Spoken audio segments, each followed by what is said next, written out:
need to lime the soil to raise the pH. Then you can apply that in the fall. That lime then has time to react in the soil, and your pH will essentially be at the level that it needs to be come spring when you're ready to plant your crops. So pH is really important. This here is all the different plant nutrients that plants need, and here's the pH scale. Ranges from 4, which is super acidic, all the way to 10, which is incredibly, alkaline. So for most crops, most vegetable crops, they're going to want a pH right around 6.5.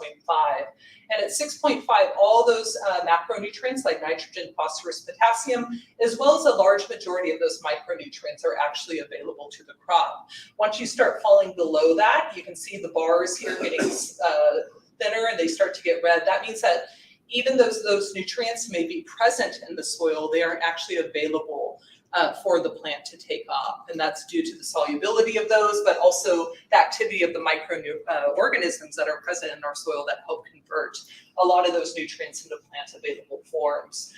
So for things like, this is the recommended minimum soil pH. So that's about the lowest you want your pH to be. And as you can see, for things like your brassicas, your broccoli, cabbage, cauliflowers, you want the minimum pH is around 6.3, garlic 6.5, radish 6.0, something like carrots can tolerate slightly acidic down to 5.6, and same with beets. They can handle a little more acidity. Obviously, if you're growing something like blueberries, they love acidic soil, but the large majority of plants are going to want something in about that 6.5 range. I do want to know that we offer soil pH testing at OSU Extension. Our office is just down the street on Jefferson and 10th. There on the corner, we're going to have testing days on September 10th, October 1st, and November 5th. You can find that information in our online events calendar. I'll show you how to access that at the end. Fall is also a good time to apply bone meal or rock phosphate. So bone meal is phosphorus and calcium. If needed, if you have a soil test that says you have a deficiency in phosphorus or calcium, you can apply these. They're kind of mineral nutrients, and they're both slow release. So they'll basically kind of slowly mineralize and start to activate over the winter month. And then by the time spring rolls around and you're ready to plant your spring garden, then those nutrients will be available to the crops. What you don't want to do is go dump a bunch of fresh manure or heavy nitrogen type materials in your garden. Nitrogen-rich materials in your garden in the winter, especially things with nitrates or things that could be converted to nitrates, because nitrate is very soluble, it's very mobile in the soil. So with all the rain that we get, it essentially can leach all those nitrates into our groundwaters. That causes algal bloom in our streams and it can cause a lot of problems in our waterways. So don't do that this time of year. Wait until spring to amend your soil with those types of materials. Aged compost is fine. It's already converted that nitrogen into a more stable form to humus, essentially. And so aged compost tends to be okay to apply this time of year. So in terms of varieties, you want to look for varieties that are designated to perform well in the fall and winter. So something like broccoli, for example, you can grow that as a spring crop. So you plant it in start in say March, and you're harvesting it in late spring, or you can grow it as a fall crop where you start it in July or August and you don't harvest it until, you can actually harvest it all the way through winter. So some breeds or varieties were really bred to be planted in the spring when temperatures are super cold and harvested as temperatures start to warm up. Other varieties were really bred to be planted in the fall, where they can kind of withstand those hot summer temperatures as they're getting started, and then also withstand that cold once it comes time to harvest them. So look at seed packets, and sometimes if you're at a store and they have a lot of different varieties of seeds, you can look at something like broccoli or collards, and it may note on them for spring or for fall. So pay attention to that, because that's actually quite important. It's also noted in seed catalogs as well. So you want to select the varieties that were essentially bred to be to grow during our fall and winter months, and look for crops that are cold hardy as well. Beets, carrots, cauliflower, chard, parsnip, and lettuce, those are all semi-hardy, so they can tolerate a light frost. So down to like 28, 29 degrees, and it won't completely kill the plant. And then there's others that are more cold hardy, so they can tolerate a harder frost. Now, if it gets down to 20 degrees, you know, most likely these aren't going to survive, but something in the higher 20s, you know, mid to higher 20s, a lot of these crops can actually withstand. So broccoli, Brussels sprouts, your cabbage collards, kale, kohlrabi, mustard greens, radishes, and turnips. Those are all more frost tolerant. And as I noted, things like your root crops and your Brussels sprouts, they're actually going to get a bit sweeter after a bit of a light frost, because they're going to then start converting all those carbohydrates that they've been storing into sugars. Again, note when you're looking at seed catalogs or seed packets, pay attention again to the number of days to harvest. You know, there's broccoli varieties that can be harvested within 90 days. There's others that take 110 days. Same with carrots and things like that. So that's something to really pay attention to. Those things that can only withstand a light frost, you're going to want to look for a short season, so they can be, you know, you essentially plant them and harvest them within, say, 30 to 60 days. So you can plant them in August and have them out of the ground late September, October, before frost starts to move in. A lot of your lettuces, because lettuce and a lot of your leafy greens can't really withstand a frost. So you really want to kind of harvest those before frost, that average first frost date in mid-October. Or use some type of season extension technique, which I'll talk about, like frost cloth, etc. And then there's also some slow maturing crops. So these are like 100+ days to harvest. So they're going to be in the ground for a long time. And there are some varieties of like broccoli and cabbage that, you know, you plant them now in June or July. There's some that you can then start harvesting in November. There's others that they then go dormant for a little bit in the winter and then take off as temperatures start to rise next winter or spring. So those are typically your Brussels sprouts, cabbage, broccoli, and cauliflower. So there's some, like I said, you can harvest them in fall, but there's some that can actually withstand winter, especially if you have some type of frost protection. These are a few varieties that I like to grow for winter. So I love having fresh beets. Personally, I like to pickle them and, you know, roast them and do all sorts of great things. So I like the red ace variety as well as the winter boar. I'm a big fan of Asian greens as well. I love bok choy. Beijing choy does very well in the fall months. And I've grown this with some frost protection, and I've managed to harvest it into November months as well. Carrots, I like the Scarlet Nantes, the Royal Châtenay. Kale, I know a lot of us love kale. Keep in mind that a lot of those Russian kales that people, you know, the Toscano, or what people refer to as the dino kale, those are not as tolerant of frost as your red Russian kales or some of the other types. A lot of those can actually be quite sensitive to frost. So winter boar is a really good winter variety. Anytime something has winter in the name, you know, it's probably a good fall or winter variety to be growing. And then again, those red Russian kales. I'm a big fan of kohlrabi as well. I don't know if any of you like kohlrabi, but it's one of my favorite things to grow. You can eat the leaves as well as the bulb, and the bulb is almost like a summer squash. You can throw it into soups. I've even made coleslaws with them, just shredded it up with some carrots and whatnot. It makes a really good slaw. So I like the super schmelz. And then also for Brussels sprouts, fall is a great time to grow Brussels sprouts. Igor is a great one, red darling. It's actually a purple color Brussels sprout. Those are just a few of my favorites that I like to grow. Again, in this catalog or this publication, there's tons of recommendations for varietal selection. Kind of goes in when to plant things, etc. Pest, diseases, preparation, etc. So if you're looking for more suggestions, you can find some in there. Another thing to keep in mind in fall and winter gardening is insulation, soil insulation. So I highly recommend mulching in the winter months. Mulch is essentially any type of material that you put on the ground that's going to then cover and protect the soil. So we get a lot of heavy rain here in the winter, and rain can actually cause erosion. Anytime that rain hits the soil, basically causes those soil particles to kind of break apart, and then the water can essentially wash that soil away. So it's a really good idea to protect your soil during the fall and winter months. An easy way to do that is with mulch. There's a lot of different materials that can be used for mulch. Straw is quite common. There's hay and there's straw.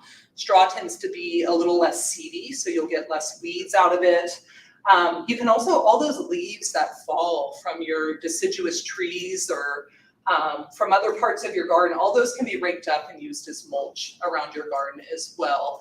They do tend to get a little matted and they can get kind of slimy. So if you have the opportunity, line them up in a little row and run your lawnmower over them to kind of chip them up into a smaller size and then use that as mulch. But if you don't have that option, it's okay. Just go ahead and rake it around your plants. And that makes a really great mulch. It'll decompose over winter. And as it decomposes, it converts into organic matter. So you're essentially adding organic matter to your soil over time. For winter months, you want about a 4 to 6 inch layer for insulation to protect, because otherwise you can get temperature fluctuations in your soil. So that kind of stabilizes the soil and prevents any types of hard freeze from occurring. Other things for season extension are using these row covers or frost cloths. Those are sold at most gardening stores. They come in different weights. There's like light material, medium, and heavy. For fall and winter months, you really want one of the heavier ones, especially if you want to be growing into November, December. Basically what these do is they just provide insulation and kind of protect the crop. So it's usually a couple degrees warmer underneath the frost cloth than it is outside. So it's a very easy way to kind of protect your plants. Some crops you can just kind of lightly lay them over. They're referred to as floating row covers when they're used in that way. But oftentimes it's better to have some type of hoop. You can use like a 10 gauge, galvanized wire and bend it into a hoop. You can use PVC pipe. There's a lot of different ways to make hooping materials. And then you just, go ahead and drape it over your crop, and that's going to keep that area warmer and extend your harvest season so that you can even continue growing past those heavy frost dates into late fall. These are cloches. I've seen people make those out of like even those gallon, milk jugs. They just cut out the bottom. This is obviously just a big water jug they cut the bottom out of, and that essentially provides kind of a greenhouse effect. So that heats up the area beneath there. Some people have nice little, greenhouses in their backyards. If you have raised beds, you can actually put some hoops over those raised beds and throw some clear plastic over it. And again, that creates kind of a greenhouse-like effect where it's going to heat up the area underneath that bed and allow you to extend your growing season into the cold winter months. These are cold frames. Those are great ways to start vegetables. If you don't, these are great in spring. And a lot of those vegetables you need to get started in, say, February, March, but it's still too cold. You can build a little cold frame and get your starts going in there. You can also use them for growing things like lettuces, etc. And again, it's then going to protect them from the cold, creates kind of a greenhouse effect. And basically extends the harvest season for those crops. This one was made out of just a couple straw bales, and someone took some old window frames and just laid them over the top of those straw bales. The straw bales insulated the area from the cold, and then as sun hit there, it basically, again, warmed up everything underneath and provided a very protected environment for growing. So those are some season extension techniques that you can use to kind of, again, extend that harvest season, protect your crops from a cold winter. I know people, like I said, that grow all the way throughout winter. Usually you do have to start using things like heaters at a certain time of year, so it really depends on how dedicated you are, but it is possible in this part of Oregon. Doesn't get too cold here. We have a fairly temperate climate, so by using some ingenuity, some protective covers, some light, some heat, you can actually grow year-round here in Oregon. I want to talk about a few other things that are really good to do during winter months. Planting trees, including fruit trees. Fall is a great time to plant fruit trees, as well as shrubs or any ground cover. It kind of gives them the winter months to kind of, establish or go dormant. They don't have to immediately start dealing with hot sun and trying to grow. So it gives their root system some time to kind of grow and establish. And then as, temperatures start to warm in the spring months, then they start to put out new leaves. So fall is a great time to put new trees in the ground. If you do, be sure to protect the trunks. They're very susceptible to sun scald. So basically you need to use a white interior latex paint, do 1 part paint to 1 part water, and paint the lower trunk. If you don't do that and it gets sun scald, it can cause cracking in the trunk. If the tree is young enough, it can kill it, but that cracking also allows for boring insects to come in, as well as funguses and bacteria and other things like that. So always protect your new tree trunks when you plant them. It's also a good time to plant spring flowering bulbs like daffodils and tulips. And you can also start taking cuttings if you want to propagate any rhododendrons or camellias. This is geraniums. This is a good time of year to do propagation of those types of plants as well. Obviously you want to stop irrigating your lawn, yes.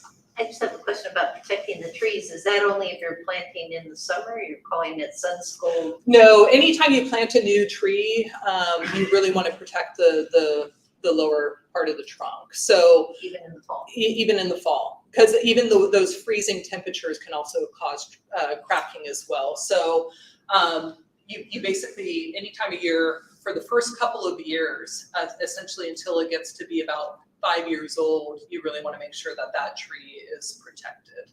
They also have covers you can use if you don't want to use the paint. They do have trunk guards that can be used. You want to be careful with those. Sometimes moisture can get trapped under there.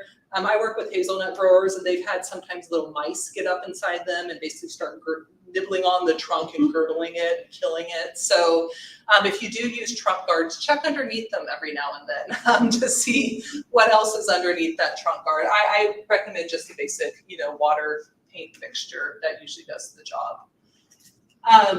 So this is also a really important time for slug control. Slugs lay eggs usually around October. So you want to get out, late August, September, and really focus on slug control in your garden before they lay eggs and the population then explodes the following spring.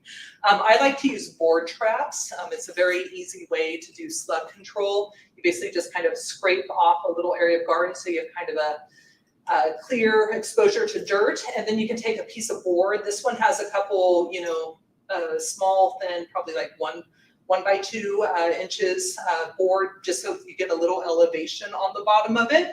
And then you just lay it down on the ground, and every couple of days you go out and check them, and you'll have slugs just hanging out on the bottom of those boards, because they use it for protection. They go under there and hide. So go out in the early morning or at night, check those. And then if you have chickens, you can just feed them to your chickens. If not, just flick them into a bucket of soapy water, and that will take care of them. If you don't want to do board trapping, you can also use, there's some baits that are like organically approved, like Sluggo, it's an iron phosphate bait. That can also be used as well. But this is a really important time of year for slug control for those of you who have issues with slug. Also, put away your fertilizers and equipment. Don't leave them out over winter. You really want to protect your irrigation system, especially if you have underground sprinklers. You want to, essentially flush out any hoses. Water expands as it freezes. So if you're leaving irrigation in hoses or pipes, you have the potential to crack or essentially damage those. You can put foam liners around any types of valves or mechanisms above ground that will help kind of insulate them and protect them from cold, freezes, and cracking over the winter months. And that's also true of sprayers. If you use a sprayer, make sure it's drained. It's also a good time if you have any gas-powered equipment, you want to go ahead and siphon any of the oil or gas out of there and then put it away and store it over the winter months. And then things like tools. Wintertime's a great time to clean and sharpen tools. I always sit down in November, December and clean and sharpen all of my pruning tools, because I know I'll be doing a lot of pruning in December and January. So those are a few other tasks that are really good to do this time of year. And if you have any parts of your garden that you aren't going to plant, that you're just going to leave bare, I encourage you not to leave the soil bare. I encourage you to do something to protect that soil. As I noted, soil is very prone to water erosion. So, anytime you have rainfall, it causes those particles to detach, and then they can essentially be swept away by rainwater. So there's a lot of different ways you can protect your soil. We talked about mulch, using straw or or all those fallen leaves to kind of provide a mulch layer in your garden. You can do also things like sheet mulching, where you essentially take some cardboard, lay it down over the surface, and then take aged manure, again, not fresh manure, but use some aged manure and just throw it on top. And over winter, you know, the compost is going to have some nitrogen in it. The cardboard is essentially carbon. So for those of you who studied composting, the browns and the greens essentially. And so that's going to basically decompose over winter, and then you'll have a nice thick 1 to 2 inch layer of organic matter in your garden come springtime, and you will have protected that part of your garden from rainwater and water erosion during those months. It's also a good time to make lasagna beds. So if you want to start a new garden bed, you can make what's referred to as a lasagna bed, where it sounds like what it is. It's lasagna, where instead of sheets of pasta and tomato sauce, you're using sheets and layers of nitrogen or green materials and carbon, brown materials, and just layering them 1 by 1, a couple inches of each layer, and then you top it with some compost or some mulch. And you know, usually, you know, I've started lasagna beds that are about this tall in the fall. Over winter, all those materials are going to slowly decompose, and you'll probably end up with a nice garden bed that's about this tall come spring that you can then just plant directly into. So it's a great and easy way to use up any materials in your yard that need to be composted and to start a new garden bed. And then you end up with a nice raised bed in your yard as well. Other things you can do is cover crops. How many of you know what cover crops are? Have any of you grown any in your garden? So cover crops are essentially any crop that you're going to grow that you don't really intend to harvest. They're there for other purposes. And those other purposes are essentially protecting the soil and building up organic matter in that soil, and you know, fixing nitrogen into that soil as well. So typically for winter cover crops, they're planted in the fall. You want to plant them about 4 to 6 weeks before that, you know, frost date, so that they have time to germinate, kind of establish themselves before frost hits. I've planted them very late before, including seeding them in October. Sometimes you get lucky. We get a really warm October and they germinate and do well. Sometimes you don't. But you know, any type of legume crop is going to, again, has that nitrogen fixing capability. So it takes atmospheric nitrogen and converts it into a plant available form. So you grow the crop, it stores that nitrogen in these little nodules on the roots called rhizobium. They have a symbiotic relationship with the rhizobia bacteria in the soil, and it's that bacteria that convert that nitrogen. And then when you cut that crop and turn it into the soil come springtime, that crop is then going to decompose and add a bunch of organic matter to your soil. So as it's growing in the winter, it's protecting your soil, and then it's adding organic matter to your soil, and potentially nitrogen if it's a legume crop come spring. I'll also note a lot of these provide beautiful flowers. This is crimson clover. If you've ever grown that, you know bees love it. So if you want a way to kind of attract some bees into your yard, crimson clover is a great one. Vetch, be careful, it can become a bit of a weed. Yes? If you do cover crops, are you less needing to do crop rotation? So cover crops are a great thing to add into a crop rotation. So let's say you have 4 garden beds, and you're going to use 2 of them for fall and winter gardening, and the other 2 you wanted to save for your spring and summer garden. I would consider throwing a cover crop as a rotation crop into those beds that you're saving for spring and winter gardening. But are they amending the soil enough that if I'm growing peas here this year, I could still do peas? You still want to rotate enough, because there are some funguses and bacteria that can live in the soil for very many years. So doing some type of rotation out of that family of crops to kind of starve into a non-host crop, to kind of starve what those insects and bacteria and fungi is still recommended. So I still recommend rotating into a different family with your vegetable crops the following year. But this is a great way to add some organic matter and fix some nitrogen into your soil as well. So there's a lot of different types. You can do a lot of rye. You know, any types of grasses are going to have a lot of biomass. All that biomass is going to break down into organic matter. And then again, any type of legume is going to have those nitrogen fixing capabilities. Things like fava beans, and that actually does provide an edible crop, so you can plant those in fall. They grow over winter. You harvest them and eat them in the spring, but they also protect your soil during those winter months. Winter wheat, annual ryegrass, phacelia, another one that bees and pollinators absolutely love. They have these really beautiful purple flowers. Those all make really great cover crops for this part of the world. Okay, so I kind of went over a lot. I do want to leave you with a few resources. OSU Extension does have a catalog with tons of guides and information that are, most of them, I'd say 96% of them are free to download or view online. So the one I mentioned is our winter vegetable production guide. You can just do a Google search for OSU Extension catalog, and if you know the code, this one is PNW 548. You just type into Google OSU Extension Catalog, PNW 548, and this should pop right up. This is a 50-page guide with all sorts of information on growing fall and winter vegetables. So everything from varietal selection to bed preparation. As I noted, there's a great little chart on when to plant, what type of year, whether to direct seed, when to harvest, etc. That's all in there. We also have one on building raised beds and then also building your own cloche for a raised bed as well. If you want to make a little greenhouse in your backyard to extend your fall or winter harvest season. So that's all online. We also have monthly gardening catalogs online. So this is our Master Gardener monthly garden catalog for every month of the year. It kind of tells you what those tasks are, what you should be doing in January, February, March, April, etc. So that's a good list of tasks. If you're wondering, oh, it's April, it's still kind of cold, but there's probably something I should be doing in the garden, you can go into that catalog and check that out. And I just want to also note, I'm with OSU Extension here in Lake County. We have an office just down the street, and we also offer a lot of hands-on workshops, as well as some online workshops as well. Coming up this fall and winter, we're going to have, this is actually going to be at Mountain Rose Herbs, but one of our master gardeners will be teaching it. It's successful container gardening.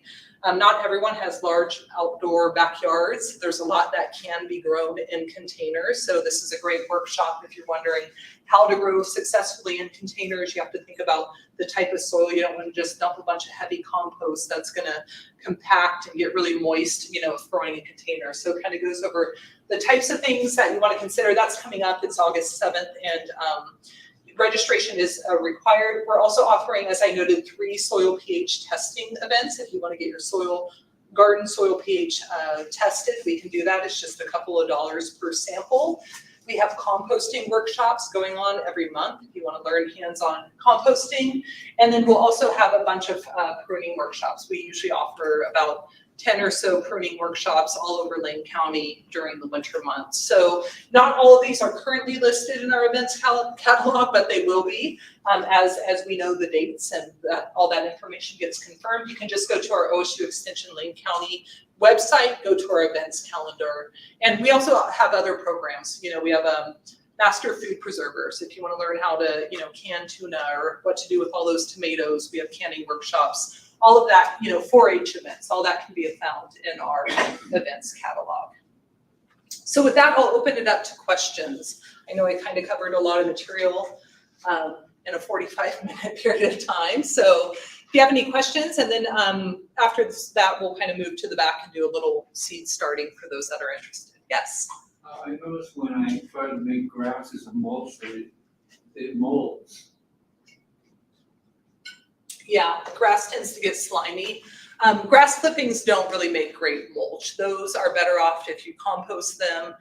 But you don't, if you're composting them, make sure you're mixing in some brown materials as well, because those green grass clippings are really high in nitrogen. So you want to mix that in with some type of brown material, some recycled paper or cardboard or dried leaves or something like that. Turning it over and Yeah. Dried grass clippings can do a little better. So if you have a way to store your grass clippings and allow them to dry out a little bit, those don't get quite as slimy and mushy. And it's the same, I mentioned using fall leaves for mulch. That can get a little slimy as well. So, if you can let those dry out a little bit, and as I noted, if you run over them with a lawnmower and chip them into smaller pieces, they tend to get less matted and less slimy when using them as mulch. Any other questions? Yes. So when you're doing the season extension, you're putting the 4 to 6 inch layer of mulch on top. Yeah. when you put seeds down though in the soil, is there any concern for that? Yes, so you want to wait till everything germinates before you put the mulch Okay. around it. So if you're direct seeding in a bed, allow everything to germinate, wait for it to put out its first true leaves, and then you can put mulch around it. If you're transplanting, you can throw your mulch down and then just kind of move the mulch apart and transplant right into a little hole in the ground. It's because the transplants are already fairly well established. But yeah, if you could just put mulch over your garden bed and over the seeds you just planted, they're going to block out sunlight and they won't germinate. So, yes. My potato beds are almost done. What would be a good winter crop for where potatoes were? I mean, any some brassicas can be susceptible, as long as you don't have verticillium or something, you can do brassica crops, but carrots, radishes, potatoes are a solanaceous crop, so they're in the same family as like tomatoes and peppers and things like that. So it's something that's in a different family. So any type of root crop would be good. Kohlrabi would be great. Or is that still brassica? That's a brassica, but that one would do okay. Yeah. Broccoli would do okay. So I mean, when I was saying, potatoes can be really susceptible to some soil-borne pathogens as some brassicas, but as long as you don't have a soil-borne pathogen like verticillium or fusarium, then you can go ahead and plant it. To prevent it, because I need Yeah. to rotate them out now. I've Yeah. done potatoes a couple of years and now it needs to be something else. Yeah, try a brassica or one of the other root crops like carrots or beets or kohlrabi, Okay. kale. Yeah. Any other questions? Does Yes. the OSU extension offer any workshops on regenerative farming? There are some of my colleagues, I don't know here in Lane County, but we have extension offices all over the state, and there's definitely a number of people doing regenerative farming type research, whether it be cover cropping or different like rotational pasture grazing and things like that. So, yeah.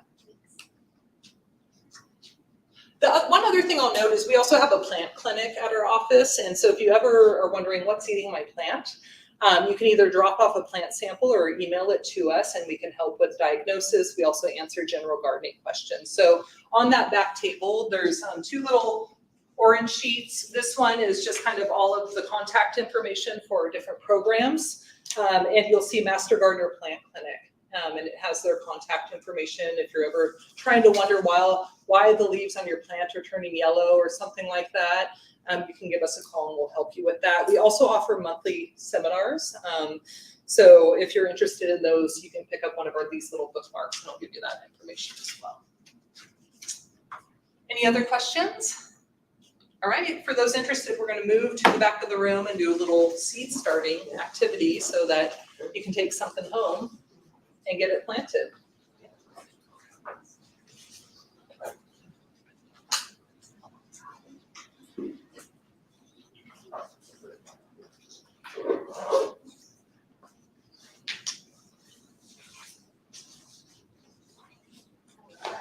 So feel free to gather around the table.